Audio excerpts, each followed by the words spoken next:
Sup, powerful nonsenses. Hello. We're here for another episode. Yes. We're unleashing our inner Buddhists today. Are we? I think so. I think this is quite a Buddhist kind of I think this is quite point of view. Greek philosophical debate. Philosophical debate. Philosophical. Yeah, very good. Very good. Got So, if you were paying attention last week, I think this is the angle. I know you're kind of like, not sure, but I'm gonna take this angle, Jim. Go on in. If you were listening last week, episode 133, we were talking about priming yourself for success, and it kind of started to take an angle towards like a lot of positive input and motivation and all Constantly that sort of be in stuff. a happy peak state. Yes. This is kind of the other side of the coin that we want to talk about today. In a little bit. We kind of want to balance it out. Because we don't want you to think that we're just like... Live in some bliss state of Yeah. constantly motivated happiness. Right. Happiness. Because it's unrealistic, right? Yes. So we want to kind of throw the other argument out there about because I mentioned the people that are poo-pooing all the motivational stuff. Mm-hmm. Maybe this is their intellectual. Is this The more intellectual. The inner realist. Yeah, the inner realist. Yes. So The cynic. Yes, we're The going to be devil's cynical advocate. today. The devil's advocate. T-shirts coming soon. What? They would. So, we want to talk about this chronic case of happiness. What a great title. I know. But you see, that was just, Wow. almost off the cuff. Written on my screen. But we want to talk about, is there too much of this self-help? Is there too much of this, you can be successful too, follow your dreams kind of stuff out there? Happiness is highly fashionable. Ooh. At the moment, especially. Make that an Instagram show. That's Instagram. Yes. No, but I think it's true. Yeah. I think it's kind of... This is the whole impetus for the actual episode, was this idea that it's kind of like, if you're not happy, you're having a shit time and your life sucks and it could be better and I feel sorry for you and you should probably go to see a guru who's going to tell you how to be happy, because at the moment, your life is just down the pan. Yeah. And you say you're happy, but are you really happy? Yeah, then they get you questioning your happiness. Yeah. You're like, I feel happy, but now suddenly I feel less happy because I ain't in a Bentley. And Yeah, we saw so many Bentleys this morning. 2 Bentleys. Yeah, so many Bentleys. Exaggeration slightly. But that's 2 more than we usually see. Yeah, and one was practically gold plated. True. Yeah. It was quite ugly. But is that idea that, well, you can't be happy because You don't have a gold plated Bentley. Where's your gold plated Bentley? Like, you're obviously failing at life because you're in your Skoda. Other cars, shitty cars may be available. Yeah, please don't let us get a lawsuit. Sorry, Skoda. I had nothing to do with that. Skoda's branding has His gone opinions upwards. are his own. We still haven't told people who we are. I just want to. Oh yeah. We keep we doing jump this. into I that, just shall jump we- straight in. I'm Jimmy Aldiz. I'm Wayne Ingram. Good. All right, back to the point. Right. So Skodas are not so bad. Okay. And the point on happiness, this idea that we kind of, I think we're forcing people, I think not forcing, I think naturally marketing, everything's going down that route of like questioning yourself and whether you have enough. I think it's kind of, I guess it's always been the case for probably marketing anyway. It's always kind of say, well, you're lacking this. And if you have this, Right. you can then be happy. Well, it's marketing 101. It's playing off your insecurities. I heard this in a podcast recently. Yes. I don't know what podcast it was, so I can't give them credit. Sorry. But marketing 101 is playing off your insecurities. If you look at like makeup adverts, it's all about, well, you're not beautiful enough for the woman. If you look at car adverts, it's all about like, oh, well, your car's not flash enough, it's not fast enough. Mm-hmm. Anything is always kind of going, you've got a problem. Like seeing so many of these things going around about hair loss for men. Oh yeah. You're gonna go bald. Every train, you're sitting there on the train scratching your head. At the like, going, and then looking at your hand to see how much hair's come out into. But then you're like, wait, 3 months later he looked like that. I've got it sorted. It's all right. Your teeth aren't white enough, and all that. So it's all playing off our insecurities. Yeah. Even entertainment. Yeah. Kind of does the same thing. Your life's not exciting enough, and all that sort of stuff. So, you know. Sorry, I got on such a tangent there. No, it's true. I think a lot of the marketing plays into it, but I think like happiness now seems to be the thing that everybody's kind of like be in a constant state of happiness, like go live, go do these things, go travel, go experience, go have all these. Right. And I was saying to you earlier as well, like I think the availability for kind of freedom and happiness and traveling and the cost has gone down so much, yet we can't, a lot of us kind of like struggle to find the time to actually do all these things. And I just think that happiness now is kind of like the goal for everybody. Everybody feels like, okay, I don't know, I guess, is it the bar's been raised on what now can make you happy? Whereas like they say 100 years ago, people would think we're living like kings, and right. we like what we have nowadays, the availability is just incredible. But at the same time, are we less happy because of exposure to just the volume of stuff that's available? I think it's a multitude of things. I think, yes, the quality of life has generally gone up. But you know, as with human nature, we're always like, yeah, but can it be better? Grass can be greener. Yeah, and if it can, then I want that. And so we're constantly, it's, you know, stress is relative and all that sort of stuff. And you know, let's be honest, if you've got food on the table but you're worrying about whether or not you're going to be able to pay your electric bill this month, you're incredibly stressed. But so is the African tribesman trying to hunt deer for his dinner, right? He's probably equally as stressed. Yeah. But you think, oh my God, my world's going to end because this electricity bill, but you don't have to go out hunting animals. So the quality of life has gone up. Yeah. So I think I think there's an argument to be made that yes, the bar has been raised. And so now happiness seems almost more within reach. And I think that is then compounded by the fact that social media. Yeah. Just social media. Because did I bring this up in a podcast before? Probably. Or did I have this conversation with you? There was a meme I saw on Facebook, which was a picture of, you know, the hot dog or legs meme, where they're lying on the sunbed taking the picture of the swimming pool. And sorry, there is going to be a bit of profanity in here, so be pre-warned. The meme said, when you see your friend post a picture like this saying, how's your Monday? And you just think, fuck off, you twat. You'll be going back to stacking shells next Monday. And I think that's so true of like social media and how everybody's going, look how happy I am, look how happy I am. And you know that deep down at home, they're kind of crying into their pillow because then they know that it's only a short-lived thing, and it's that they're not in this continuous state of happiness because they're having to brag about how happy they are. Mm-hmm. And I guess that is heightened by social media. But I also think as well now it's like, I don't know, like as unhappiness becomes sort of like a weakness, like you're not in control, you're out of control, you can't ever. It's like this fear to tell people that you've got maybe like you're going through a problem or you've got a mental health issue. It's kind of like we've been sort of like missold that you can't tell people you're unhappy. You can't tell people that you're struggling with something because actually, no, you've got to look like you always got it together. And I've been guilty of that in the past as well. You don't want to show people any weakness because you don't want to, I don't know whether it's sort of like defending your ego or you're afraid to tell people some of this stuff. And I think it's a shame that it's got to that point where something that is so natural to be in, such as being unhappy, which is often like highlighting something that needs to change or kind of this need to adapt in some ways. Like it's okay to have part of our nature is to have these negative feelings, and I think we only have the good feelings because of the negative ones. Right. And it's interesting. I kind of want to touch on something that it's this opposite side of the coin to what we were talking about last week, which is this idea, you know how I was saying about people poo-pooing all the positive stuff, but it has become bad social media etiquette to rant and to post negative things as well. Mm-hmm. So it's bad social media etiquette to post your negative things because people don't want to be reminded that there's negativity out there.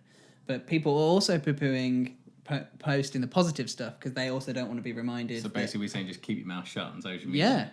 Yeah, it goes like back we don't want to sit. We don't want to because we don't want to be challenged on our own state of happiness. Well, it goes back to that blog post I wrote a little while ago about why, like, what if Facebook asked you why, like, why you're posting? Yeah, why are you posting this? What is the kind of influence you're trying to have by posting a certain article or a rant or this or that.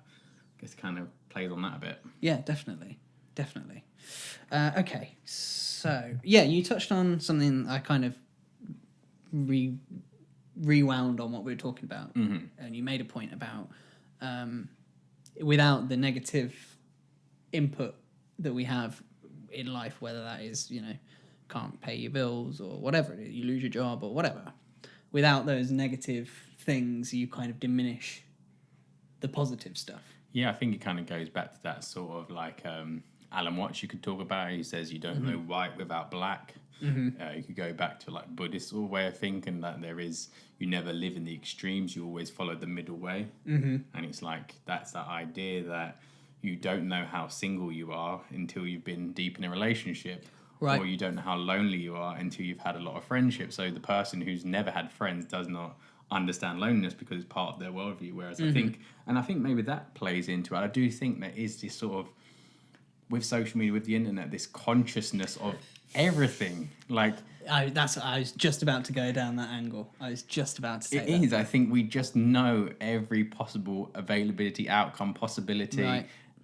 Where I could travel, where I couldn't. There's a place in the world I didn't know existed, and now I can see it every week because 20 of my friends have been there and had the best time in their lives. Whereas before I had no idea that place was there, and I didn't know it was that cheap to get to. Right. And now I feel the need that I should probably go check it out.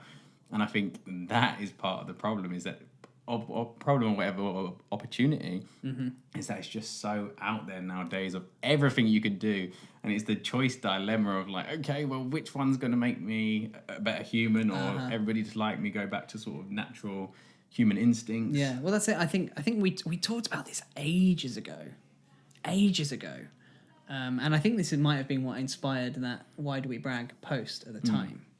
But I was talking about things like Mother's Day and Father's Day, and how on social media, like, is it right for you to be posting about how happy you are in your relationship or how wonderful it is that you have your mother around? Is it right to be posting that stuff on social media because of all the people that don't have those things? And are you just compounding on their negativity and their unhappiness and then making them feel even worse and then magnifying any mental health issues that are surrounded by those states of loneliness and depression and all of that sort of stuff? Is it ethically right to be posting that sort of stuff? And I think you kind of touched on it there, like the single person who's never been in a relationship never realised how single they were until social media, and everybody, like, you always have that. I saw a meme actually yesterday. And do you live your life through memes? Facebook has become just memes. And video, memes and videos, so you can't not see them. And there was this one, it was these two little kids, it was the school dining room. Okay. It's these two little kids, like, just giving each other a little peck. They're only a little, very, very young. And the meme said, everybody's falling in love whilst I'm... And then the background of the picture, there's this angry-looking child just eating his food so angrily. And I kind of feel like that is, like, the social media effect, because everybody, like, there are certain times in the year where everybody seems to be getting into a relationship, and then there's the single people there going like, oh, my life sucks. and yeah, I think it's just this magnification of the negativity that's out there. But it's all wrapped up in this happy, look at how wonderful life is. And there's this just undercurrent of negativity. Yeah, it's kind of like socially you have to brand yourself as happy. And then on the other side of that... I like that. Branding yourself as happy. Yeah, and I think that is what you do. I think happiness, a happy person is somebody who seems to have their shit together, who actually people are attracted to those qualities. Oh, he's got that and he's got this and he's moving out and he's with that person. So kind of like that to somebody else on the outside says, oh, this person's living well, living the good life. Whereas I do think, like, as I said in the last episode, I went to see Darren Brown last night. He just released his new book, Happy. And I did ask him a question. I said, like, is it harder to be happy in the age of social media? And his response was, it's kind of like hyperdrived our curiosity. And I think our natural way we try to understand things is through stories. And I think you suddenly you have social media, which then allows you to be involved in everybody's story. And because the story is kind of like filtered through their own lens, at the same time, you Choose your lens. Choose your lens t-shirts available. But because their story is so already fragmented and filtered, then suddenly your curiosity, which is a natural state creative thinking, is to kind of pull the pieces together, and suddenly everybody else's story seems to be perfect little fairy tale because you want to give it a beginning, middle, and end. But I think we're seeing such a fragmented part of that story, and then suddenly we are naturally going to chuck our insecurities and our curiosity into their story, which then kind of causes a problem for us. It's really, like, I think even my girlfriend was saying the other day, she was like saying, I'm not going to name names, but certain people on social media kind of, I have to be really careful. But certain people, she says, like, they look so contented in life and they seem to have it all down and they seem like totally happy. And she was like, do you really think they're really happy? And I said to her, I think a lot of the time, I think you're in a state where you don't sometimes feel contented and you are worried that you want that. And so when you see it in somebody else, it's kind of like, why do they have it together? And they seem to have it perfectly. And so you'll kind of like put the story of what you're already hoping for. In a way, it could work both ways. You could either make it look bad so that you feel better about yourself, or you can make it look so positive and make yourself feel like you're lacking something. Right. And it can work both ways. And I think that is that. And idea. neither way is particularly good. Yeah, neither way is particularly good. And again, it goes back to that sort of middle way. In some ways, don't be too curious. Don't load the story. Just understand that you're seeing a part of the story, but you don't know it. Yeah. Break time. I think that's a good place to take a break. So we shall be back in just a moment. So we thought we'd just take a few seconds just to say thank you to our sponsor, University of Northampton. Huge thank you to them for supporting the show. So why should you check them out? Well, first of all, we're alumni. We went there, so everything that we kind of deliver to you, it kind of comes from them in a way. But also, they're not just about getting a degree. The thing we love about Northampton Uni, from experience, is the fact that you come out of your course with your degree, but also there's so many options on the table. They understand that it's not just about going out and getting a job anymore. It's also about the possibility of setting up your own business and becoming an entrepreneur. And to top that off, it's not just about setting up a business, it's about setting up a social enterprise. That's their specialist area. So if you're thinking of setting up a business, it can also be one that's doing good to the world and delivering social impact. So check them out, northampton.ac.uk, and a huge thank you to them for supporting the show. Okay. Hello. So, there was a lot in that first half. Yeah, it got kind of deep. I love those little riff debate. Yeah, it was good. So, we've talked about, like, negativity versus happiness and all of that sort of stuff. And we talked about last week. Again, I think this is such a good episode to follow last week. Because it is, again, the other side of the coin. So last week we were talking about, like, embracing a lot of the positivity, embracing a lot of... Switch off that negativity as quick as possible. Yeah, and fill your mind with positive stuff. And I think it would be a good idea for us to now talk about embracing negativity and embracing the crap that happens to us. Because I think, and as we've alluded to in the first half of the episode, we're so... we lean so towards, as a society at the moment, kind of trying to suppress the negativity. Pretend that didn't happen. Nobody saw the fact that I just got fired from my job because I've got a new one. And that's the most exciting bit. Everybody's congratulating me on my new job. I found the perfect job. I knew this was the job for me. I'm not going, oh shit, he got fired. Right? We tried to pretend that all that negative crap didn't happen because let's look at the positive. I got a new, better job. So let's talk about embracing the crap. I think it's good to embrace the crap. As I say, I do think that sort of the shit does give your life meaning. It does actually allow you to know when something is good. I think the danger is when you dwell on the negative for too long, because I do think there's probably people out there, one shitty thing happened to them and it literally has just cost them their whole life experience, which is where you don't want to just mull on the negative for as long as possible. I think like Viktor Frankl's Man's Search for Meaning is an incredible book about just sort of you find meaning through, like, the guy probably will have the most gratitude ever, having been in a concentration camp during the Holocaust. And like, he's, again, it's that sort of level. Once you've experienced such terrible things, you have the availability to experience such good things. It's kind of like that balance. But I also think that, I think part of being sad and part of being, I don't know, having things go wrong is the wonders of life in a way. Like, it's the bits that give meaning. It is the pleasure. And I think, I don't know, it's just, it'd be sad to reject and try to avoid that at all costs. And I think that if you want to live a life of meaning or do things you enjoy, I think you've got to accept that's part of the process. And again, back to Darren Brown's talk last night, was this idea of this sort of X and Y axis, and at the bottom's all the shit that happens, and on the other side, on the Y axis, is all the good things that happen. And I think you've got to realise that you can either, I don't know, you've got to kind of accept that the through line through the middle is again, it goes back to that Buddhist middle way. The shit comes with the good comes with the shit, and sometimes you're on a roll and sometimes you're not. And I just think that, like, in terms of happiness and unhappiness, it's just like, I don't know, you can't live in just a bliss state all the time. I don't think anybody does, even if you think, well, if I had all the money, then I would be in happiness. But then, again, another great thing he said yesterday was this idea of the Greek gods. And he said, like, the idea, they kind of split the gods into personalities. And it wasn't about having just one guy who's just totally always in bliss and he's the one, and one day you can hope to be godlike in who you are. He was saying, no, actually, their idea was embrace that you have war, destructive, angry mentality, you have a loving mentality, you have all these aspects you're being, and it's actually, when you suppress any one of the Greek gods, they come to the surface.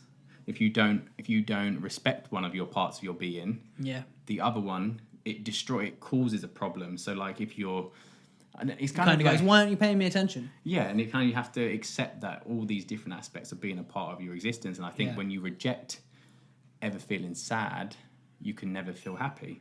And if you reject always feeling sad, like you just take on, I don't know, darkness, I think then it automatically something you have to find positive. I think it's just this sort of, I don't know, life seems sort of cyclical.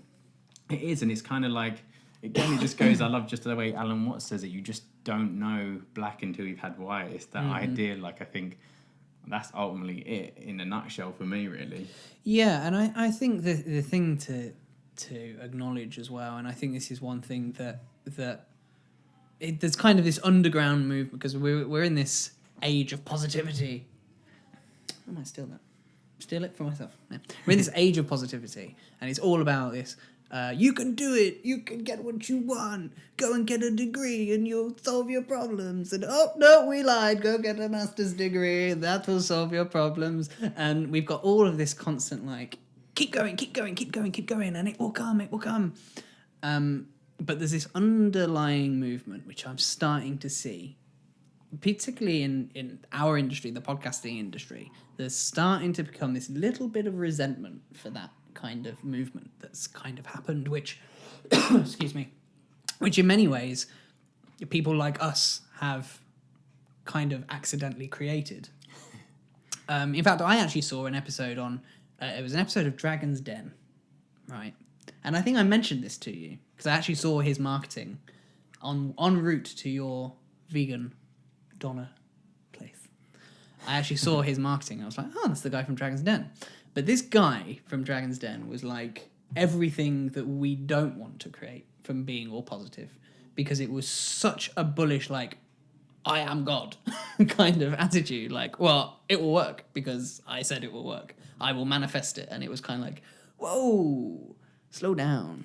But anyway, so there's this underlying current, this underlying movement that's starting to come up, which is kind of like, come on, guys, we need to embrace the fact that there's a lot of shit going on and there's a lot to learn from the crap.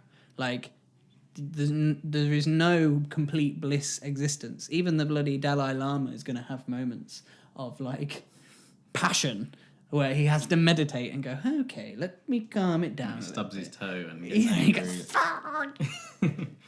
You know, and, you know, take that moment to meditate on the situation. But I think we're in this position where we're so not wanting to embrace that. And I think one of the best things that you can do when that shit hits the fan is you go, right, okay, it's shit. Take a moment. One thing actually a lot of actors do, I've heard this a lot, is when they're feeling like crap because they didn't get the job that they really, really wanted, they'll give themselves a day. They'll be like, right, take the day, eat as much shit as you like. Is that what they say? Yeah, eat as much shit as you like. Sit and mull over Netflix. You've got a day. But once that day is done, you've got to pick yourself back up and just go for it again. And I think there is something in that to kind of take that and go, right, I'm accepting how crap I feel. I'm accepting that I don't want to do anything right now because I'm completely demotivated. But if you take that moment as well, however, whether it's a day, I wouldn't go any more than a day if you can help it. Whether it's a day, whether it's an hour, whether it's 5 minutes or whatever, just then take and meditate on it in the sense of like, what can I learn from this? Yeah, and I think even Darren Brown said last night, he said, I think what we all need to do is just sit with that feeling of unhappiness, let it just be internalized. And I do think if you don't internalize it, I think you sort of dull the human experience in some ways because you're totally trying to reject an aspect of being. So, yeah, I agree with that. A day is probably quite a long time, but it depends. You say you might need a day. Who knows? Somebody dies and you need months to grieve. Right. So yeah, I mean, if it's something like a death in the family, like by all means, if you need more than a day, take more than a day. But if it's like something to do, yeah. But if it's something like work's gone crap or whatever, just take that time and just focus in on it and sit with that feeling and understand why you're. Because a lot of the time, there's usually something much more deep seated as to why you feel like crap. And I think often when you've got if you can get somebody, I mean, it's almost like very difficult to find someone. I think me and you do this with each other quite a bit, though, actually. You go, okay, you feel like shit because of this problem. So why is that making you feel like shit? And you go, okay, well, that's making me feel like shit because of this. Yeah, and then you go, okay, well, why does that make you feel like shit? And then you just keep asking why. And then ultimately, you can get to the heart of the problem and learn so much about yourself. Somebody said there was a term for it. I think it was like the mindful onion or something. It's kind of like that, or something like that in the idea. Do you remember that? I don't know. This was on a podcast, I think. Yeah. It's like the something onion. It was this idea that once you keep asking the why and you mull over it, you finally get to the core. Is it negativity onion? It might have been something like that. Some sort of onion. But also, just a thought came to my mind, and I think what we, as a society that is promoting happiness all the time, is we cannot make people feel guilty for their unhappiness. Right. And I think there's so much of that going on. Yeah. I think there is so much of that going on. It's like you're weak, or you're sad because of this, but you shouldn't be sad because you've just got cheer up, that. it'll be fine. And it's kind of like, no, if you feel sad about something, that's fine. It doesn't make you a weak person. It makes you a conscious person. It makes you a human being. Yeah, definitely. I think that's a good place to wrap up, actually.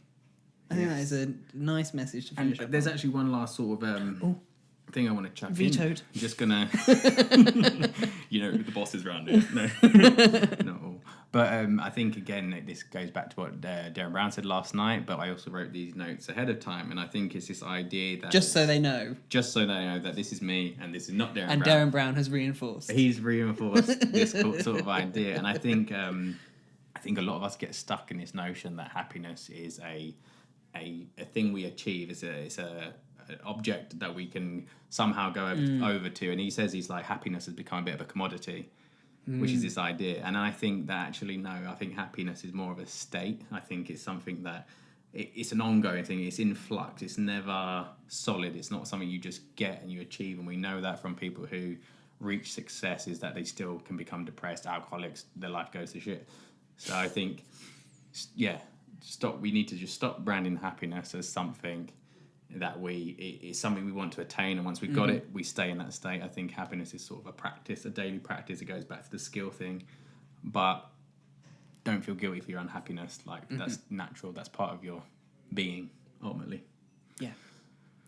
So, I actually really liked that episode, Jem. I'm gonna blow my own trumpet, our own trumpets here a little bit. I actually really thought that was a good episode. Anyway, cool.